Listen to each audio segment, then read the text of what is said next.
Not because I didn't care, because I cared too much. Children's parties make my professional instincts loud, and I've learned that most people don't want a toxicologist hovering near their frosting. But this was my best friend. Her baby was turning 1. I told myself I could be normal for 2 hours. The apartment was warm and crowded, smelling of sugar and plastic balloons. Someone had pushed furniture against the walls to make space. The baby sat in a high chair like a small, confused monarch while phones rose around her.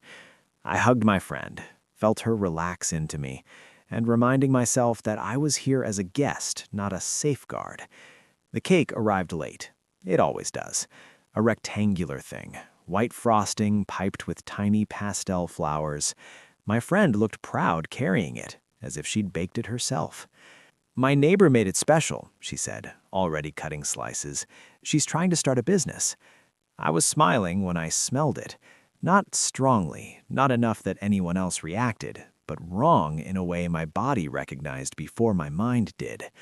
Sweetness layered over something sharp, medicinal. My smile didn't drop right away, which almost scares me more in hindsight. I stepped closer, pretending to admire the decoration.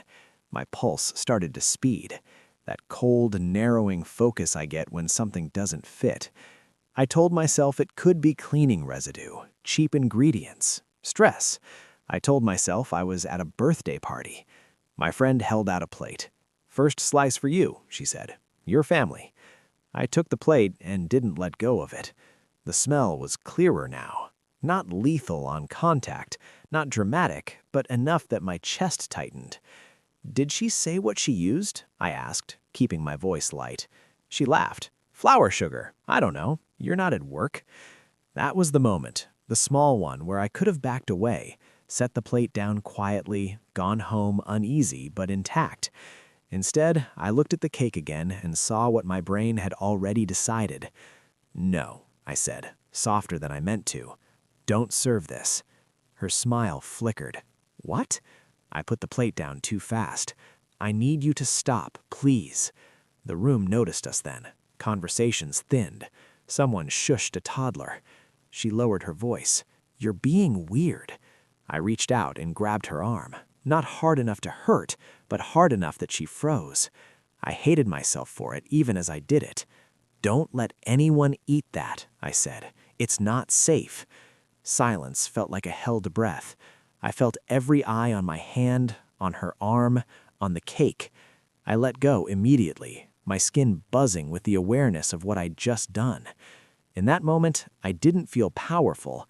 I felt exposed. She pulled her arm back. "You're scaring people," she said. "This is my child's birthday." "I know," I said. "That's why." Someone made a joke that didn't land. Another guest suggested maybe I was overreacting. I stood there, heart pounding, wondering if this was the day I lost a friendship over a smell. My friend crossed her arms. "If you don't trust me, you can leave." "I trust you," I said. "I don't trust the cake." She stared at me for a long second, then turned to her husband. "Call someone," she said, sharp and embarrassed, "so we can all move on." When emergency services arrived, they were calm, almost bored. Gloves, questions, small testing kit. The cake was taken to the counter like evidence, which made the word feel ridiculous and heavy at the same time. No one spoke while they worked. The result came back quietly. No announcement, just a nod, a low-voiced explanation.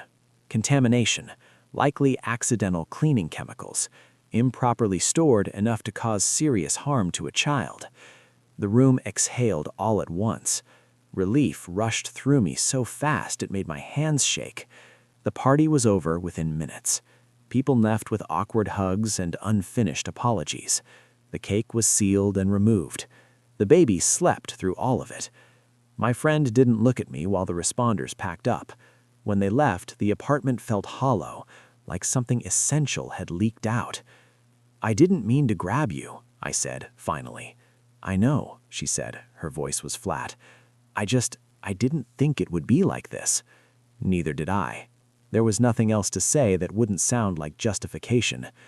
I helped stack chairs, I washed a few plates, then I left. We didn't talk much after that.